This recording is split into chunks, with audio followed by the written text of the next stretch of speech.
It's the American story. Charting your own path. Forging new ways forward. Not because it's the easy way, but because it's the right way. And for those with dedication, character, faith, and conviction. Sometimes that lonely path paves the way forward for millions.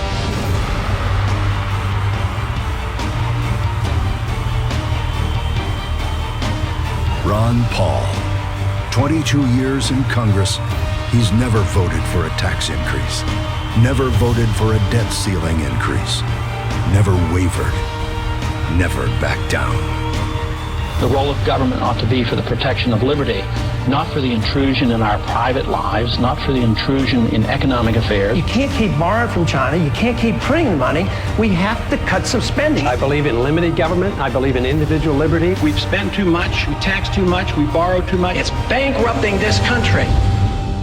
I knew I did not want to be a politician all my life. Matter of fact, I was surprised I ever won because this message I thought would not go well with the people because I'm not making wild promises. Of course, my wife warned me this was a dangerous project because she said you could end up getting elected.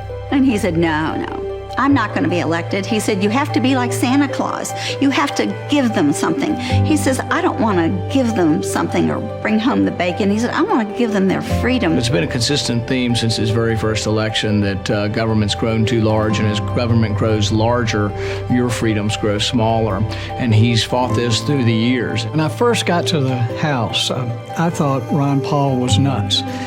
He was out there talking about the Federal Reserve, the monetary system. But more and more, I found myself voting with him. He's been talking about these things since the early 1970s, and he hasn't wavered, he hasn't buckled, even when he's had to stand alone. I've always put politicians into two categories. They're either here to make a point or they're here to make a difference.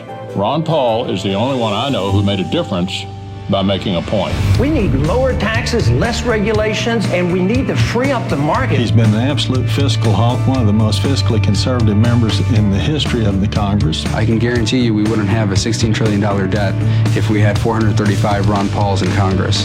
The more I think about him over the years, the more inspiring it is of what he's done. And not being afraid of anything, but willing to stand for what he thought was right. Ron Paul was Tea Party before there was a Tea Party.